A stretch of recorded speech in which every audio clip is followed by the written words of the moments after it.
You're listening to The Girl in the Girly Dress Who Loved Drug Dealers, a comedic memoir with business wisdom by me. This is Chapter 4, Generosity, Hustle, and the Men Who Loved Loudly but Hurt Just as Hard. Here's the thing about generous men. They make you feel chosen.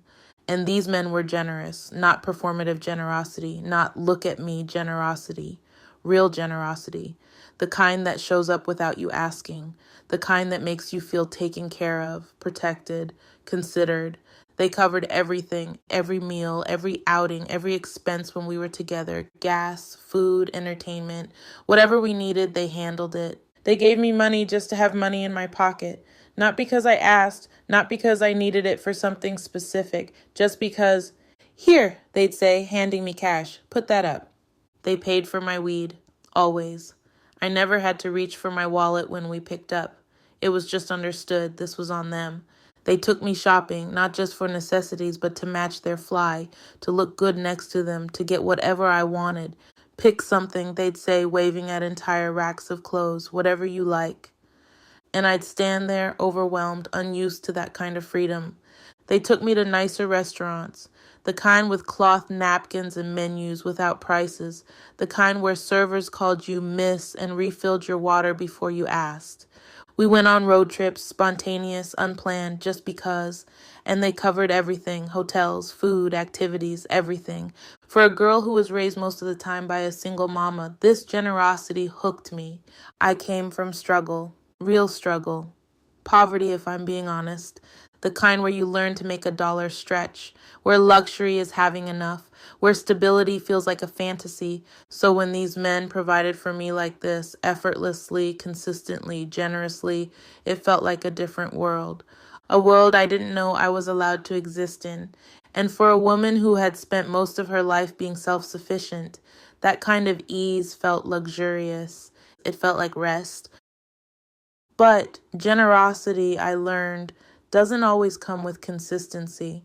And inconsistency is sneaky. It doesn't show up right away. It shows up after you're already invested, after you've laughed together, after you've bonded, after you've softened. One day you're adored, the next day you're confused.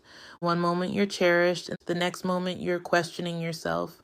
And somehow you start trying to earn the version of them you met at the beginning. That's the trap. The inconsistency can be described most accurately as someone who does coke. Not all of them did. But the ones who did, the pattern was unmistakable. They often had mean spells after a night filled with bumps of coke. They would flash on me, not physically, though the threat always felt close, but verbally, emotionally.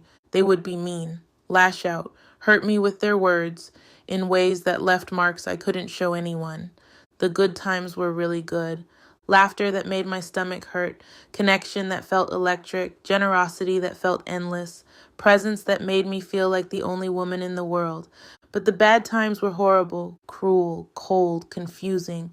It was trauma bonding. I didn't have that language then, but I felt it. The cycle of pain and repair, pain and repair, pain and repair. They would start something, a fight, an accusation, a cold withdrawal, and I would stay because I always stayed, and they knew it. They always thought I would stay no matter what. And for a long time, they were right. These men hustled hard, worked long hours, carried responsibility on their backs, took pride in providing, even if their methods lived in a gray area. I respected that. I really did. I admired their ambition, their discipline, their ability to make something out of nothing, and they woke up early and got to it. How can you sleep when you don't have no money in your pocket, was the question.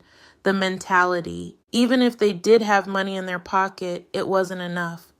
There is always more, they'd say. They believed in abundance before I knew what that word meant, before I understood it as a business principle or a manifestation concept.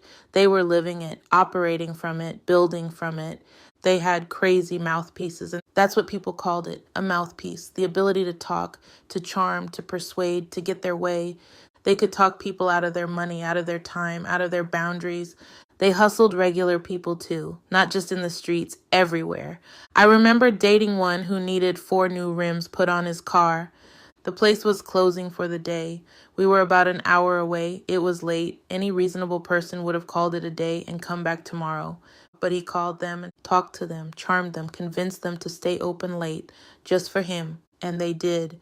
We pulled up and they were waiting, smiling, ready to work. And I sat there thinking, no one tells him no, hardly ever.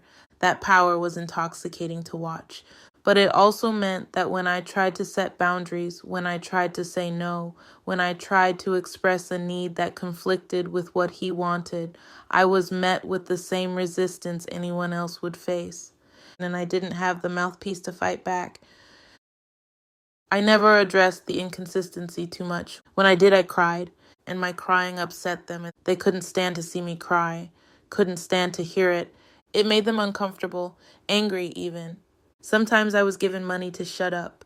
Here, they'd say, shoving bills at me, go get your nails done or something. Other times I was asked, straight up, to leave. Come back when you're done with that shit. And I'd leave, cry alone, smoke alone, process alone, and then come back when I was better, when I could smile again, when I could be easy again, when I could be the version of myself they preferred. We smoked to deal with the stress of the business, of life, of our relationship. Marijuana became the buffer between pain and reaction, and it softened the edges of disappointment. It slowed my thoughts enough to keep me from spiraling.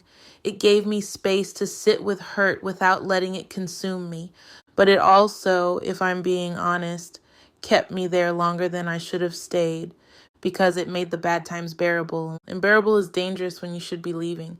I remember one night in particular, smoking a joint with tears streaming down my face, looking at the dealer I loved, the one who took care of me, the one who hurt me. He didn't ask why I was crying, didn't try to fix it, just passed me the joint and looked away. And I sat there inhaling smoke and sadness, thinking the same thought I'd thought 100 times before. I'll leave when the bad outweighs the good. That was my rule, my boundary, my line in the sand, and I stuck by it every time. The problem was I kept recalculating what bad meant. I kept adjusting the scale, and I kept convincing myself that the generosity, the protection, the occasional tenderness, the moments of real connection, that all of that was enough to balance out the harm.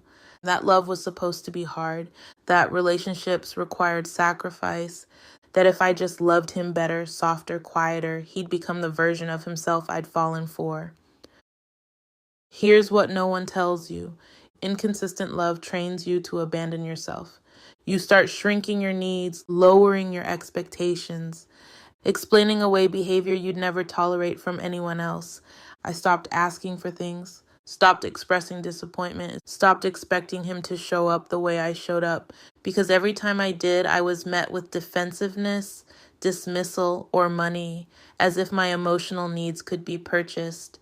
And while this was happening in my personal life, my brain was still clocking patterns.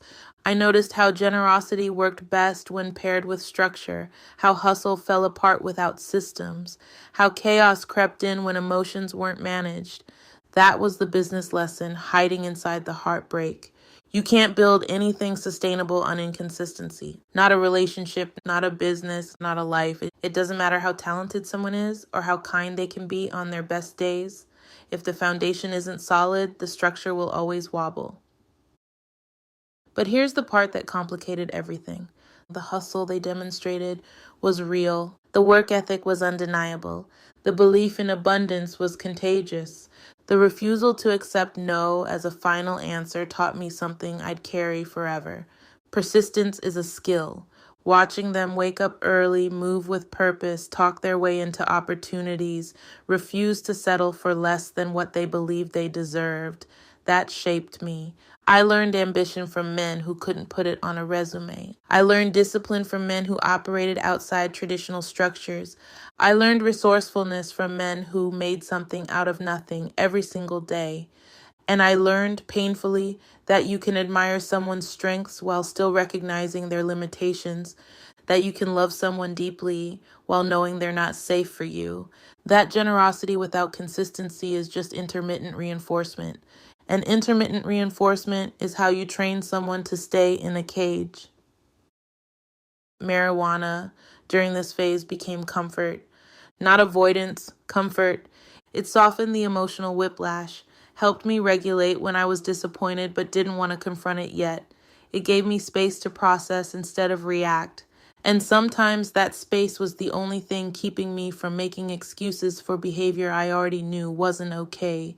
I would sit alone, high, quiet, thinking, why am I accepting this? Not angrily, not dramatically, just honestly. And the answer was always the same. Because the good felt so good that I convinced myself the bad was just the cost of admission. Because I didn't think I deserved better. Because I didn't know what better even looked like yet. Because leaving felt scarier than staying. I hadn't left yet, not fully. But something inside me had shifted from infatuation to observation, from participation to assessment. I was learning slowly, painfully, that love without consistency isn't love you can rest in. And rest was becoming non-negotiable. I still loved their flavor, still admired their ambition, still appreciated their generosity. But I was starting to see the cost. And the cost was me, my peace, my stability, my sense of self.